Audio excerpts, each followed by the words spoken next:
भारत के राजस्थान के एक छोटे से गांव कालीपुरा में लोग एक अजीब सी दहशत में जीते थे। गांव के बाहरी इलाके में खड़ी थी एक पुरानी और उजड़ी हुई हवेली, चंद्रावती हवेली। गांव वाले कहते थे वहां रात को जाने वाला कोई वापस नहीं लौटा। हवेली के दरवाजे, जो कभी राजा महाराजाओं के स्वागत के लिए खुलते थे, अब किसी के कदमों की आहट के इंतजार में खामोश थे। राज और माया, दो दोस्त, दिल्ली से इस गांव में घूमने आए थे। गांव वालों से उन्होंने हवेली की कहानियां सुनी, पर राज हंसते हुए बोला, भूत प्रेत जैसी कोई चीज नहीं होती। ये सब तुम्हारे मन का डर है। माया थोड़ी घबराई थी, लेकिन राज के उत्साह ने उसे भी चुप करा दिया। गांव के बुजुर्ग रामलाल ने चेतावनी दी, बेटा, हवेली में मत जाना। वहां जाने वाले कभी लौटकर नहीं आते, लेकिन राज ने इसे मजाक में टाल दिया। रात के 12 बजे हवेली के बाहर खड़े थे राज और माया।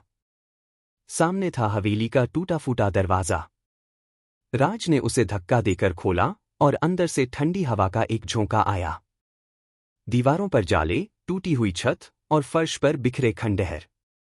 यह जगह जैसे अपनी दहशत खुद बयां कर रही थी। हवेली के अंदर एक बड़ा सा हॉल। अचानक एक झूला हिलने लगा, लेकिन वहां कोई नहीं था। माया ने घबराकर राज का हाथ पकड़ा, राज, चलो यहां से। फिर तभी झूले के पास एक परछाई दिखी और गायब हो गई।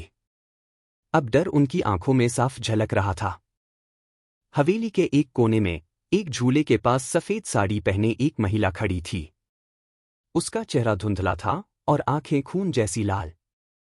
उसने अपनी कांपती आवाज में कहा, यहां से चले जाओ, वरना तुम्हारा भी वही अंजाम होगा जो बाकी लोगों का हुआ। राज ने हिम्मत जुटाकर पूछा, तुम कौन हो और यहां क्या हुआ है?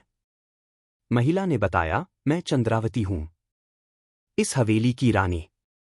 मेरे ही पति ने मुझे धोखे से मार दिया।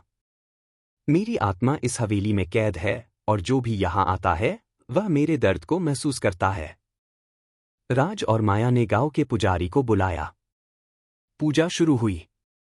मंत्रों की गूंज और हवेली की दीवारें हिलने लगीं। एक तेज चीख के साथ आत्मा गायब हो गई।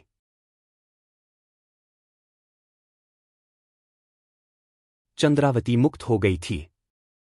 अगली सुबह राज और माया गांव वालों के पास पहुंचे। गांव वालों ने पूछा, तुम कैसे जिंदा लौटे? राज मुस्कुराया और बोला, हमने चंद्रावती को मुक्त कर दिया। अब हवेली किसी को परेशान नहीं करेगी। क्या चंद्रावती सच में मुक्त हुई, या यह रहस्य अब भी जिंदा है? इस कहानी का सबक यह है कि कभी कभी जो चीजें हमें डरावनी लगती हैं, उनके पीछे कोई दर्दनाक सच्चाई छिपी होती है।